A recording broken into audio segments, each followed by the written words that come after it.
इन सब के बीच आपको हम बता दें कि चप्पे चप्पे की निगरानी की जा रही है। बाकायदा सीसीटीवी कैमरों की मदद भी ली जा रही है। नोएडा अथॉरिटी की ओर से ट्विन टावर के चारों ओर सीसीटीवी कैमरों का जाल है।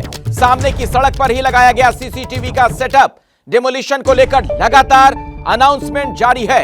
एहतियातन तमाम कदम उठाए जा रहे हैं, किसी तरह की कोई अप्रिय घटना ना हो, कोई अनहोनी ना हो जाए। इसी के मद्देनजर आप देखिए किस तरह की तैयारी की गई है। जहां पर यह टावर है उसके बिल्कुल सामने सीसीटीवी कैमरे लगाए गए हैं और ब्लास्ट को लेकर लगातार ऐलान किया जा रहा है। आसपास का इलाका खाली करवा लिया गया है, यानी उस पूरे हिस्से में कोई नहीं होगा आने वाले कुछ घंटों तक। 12:32 का वक्त हो चुका है और 2 घंटे के बाद आप देखेंगे, यानी कुल मिलाकर अगले 2 घंटे में ये बिल्डिंग आपको नजर नहीं आएगी, क्योंकि 12:33 हो गए और तब जब 2:33 होंगे ये बिल्डिंग नहीं होगी, इसे जमीन दोज किया जा चुका होगा।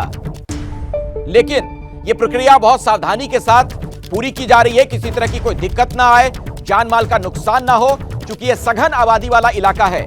आसपास कई हाई राइज बिल्डिंग है, तो किसी तरीके का कोई नुकसान ना हो, इसलिए भी पूरी चाक चौबंद तरीके से इस प्रक्रिया को अंजाम दिया जा रहा है। ये देख सकते हैं आप, यही वो दोनों इमारतें हैं जिसे धराशायी कर दिया जाएगा। आसपास आप देखिए तमाम जो बिल्डिंग्स हैं कितनी छोटी बौनी इसके सामने नजर आ रही हैं।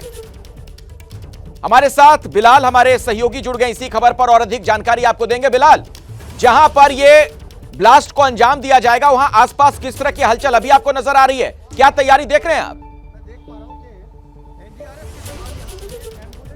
जी देखिए, बिल्कुल अखिलेश, अभी तक जो ट्विन टावर के आसपास का जो क्षेत्र है वो पूरी तरीके से कॉर्डन ऑफ किया गया है और ट्विन टावर के ठीक सामने जो है गेजा गांव है। गेजा गांव का बारात घर का मैं आपको की तस्वीरें दिखा रहा हूं कि एनडीआरएफ की टीमें जो है वो अभी से कुछ देर पहले यहां पर आई थी और जो ज़रूरी उपकरण है उनकी जाँच पड़ताल की गई है और साथ ही जो जवान है उन्होंने भी जो ज़रूरी गियर है वो पहन लिया है और साथ ही एम्बुलेंस की आप यहाँ पर तैनाती जो है वो देख सकते हैं। ALS यानी एडवांस लाइफ सपोर्ट एम्बुलेंस जो है वो है और आप देख सकते हैं कि एनडीआरएफ के जवान जो है वो पूरी तरीके से जो यूनिफॉर्म है, जो गियर है, ज़रूरी गियर है, उसको पहन करके जो वो चहलकदमी कर रहे हैं। और साथ ही ये जो सुनसान सड़क आप देख रहे हैं ट्विन टावर के सामने की, ये एक तरीके से ग्रीन कॉरिडोर जो है वो बनाया गया है। बताया जा रहा है कि किसी भी तरीके की इमरजेंसी सेवा से निपटने के लिए अगर कोई सिचुएशन आती है तो ये जो ग्रीन कॉरिडोर है इसका इस्तेमाल करके जो पास के 3 अस्पताल जो है नोएडा प्राधिकरण की तरफ से चिन्हित किए गए हैं, जेपी अस्पताल, फिलिक्स अस्पताल और यथार्थ अस्पताल, ये इन तीनों अस्पतालों में भी अगर किसी तरीके की कोई इमरजेंसी सिचुएशन आती है तो वहां पर जो है वो मरीजों को या किसी को भी दिक्कत आती है उनको ले जाया जाएगा।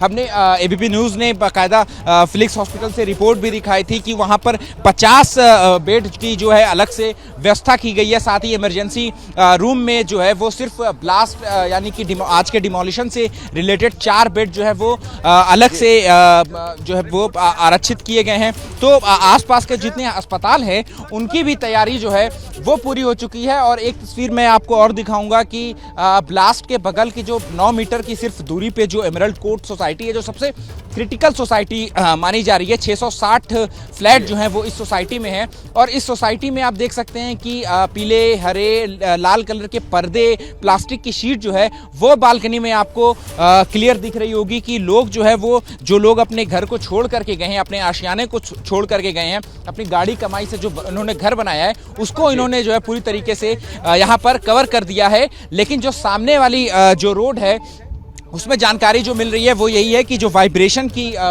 मशीन मापने वाली जो टीम है जो चेन्नई से आई हुई है उनका काम जो है वो अभी तक चल रहा है। लगभग 1:30 बजे तक ये काम जो है वो वाइब्रेशन की मापने वाली मशीन का फिट करने का काम जो चलेगा। और ये जो वाइब्रेशन का जो है वो सबसे ज़्यादा ज़रूरी हो जाता है, क्योंकि वाइब्रेशन मापने के बाद ही ये पता लगाया जा सकेगा कि डिमोलिशन के बाद कितना कंपन, कितना वाइब्रेशन जो है वो ज़मीन में पहुँचा है। क्योंकि जो 9 मीटर की दूरी पर स्थित है ये एमरल्ड कोर्ट सोसाइटी, इसके 57 कॉलम में जो है वो कमजोर पाए गए थे। स्ट्रक्चरल ऑडिट जो हुआ था उसमें ये 57 कॉलम कमजोर पाए गए थे। तो इसी वाइब्रेशन मशीन में जो डेटा दर्ज किया जाएगा उसी के बाद डिमोलिशन के बाद ये पता लगाया जाएगा कि जो वाइब्रेशन पैदा हुआ है उससे इन कॉलम्स को कितना नुकसान हुआ है। उसी के बाद ही हरी झंडी दी जाएगी वापस इस एमरल्ड कोर्ट के सोसाइटी के जो निवासी हैं उनको वापस आने के लिए। हालांकि वक्त बताया गया है कि शाम 5 बजे के बाद जो निवासी हैं वो यहां पर आ जाएंगे,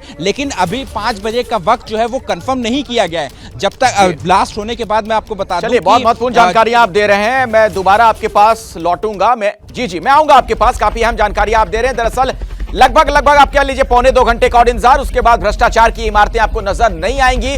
और ये 360 डिग्री कवरेज है एबीपी न्यूज पर, यानी हर तस्वीर, हर खबर लगातार सबसे पहले आप देखते रहेंगे एबीपी न्यूज पर। और ट्विटर पर हमने सर्वे भी किया। ट्विटर पर हमने सवाल पूछा लोगों से कि करप्शन के टावर की जड़ में बिल्डर, नेता, नौकरशाह की तिकड़ी है।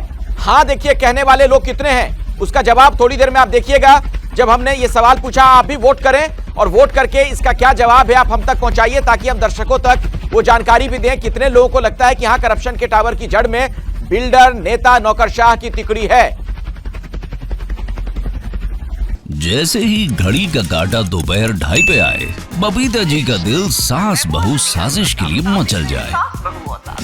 और ये है इनकी बहू, पूरे दिन ऑफिस की टेंशन हो जाए गॉन जब ये करें अपना फेवरेट शो फ्री टाइम पे ऑन। इनकी तरह आप भी देखें अपना फेवरेट शो अपने टाइम पर और डाउनलोड कीजिए एबीपी लाइव ऐप अपने स्मार्ट टीवी पर।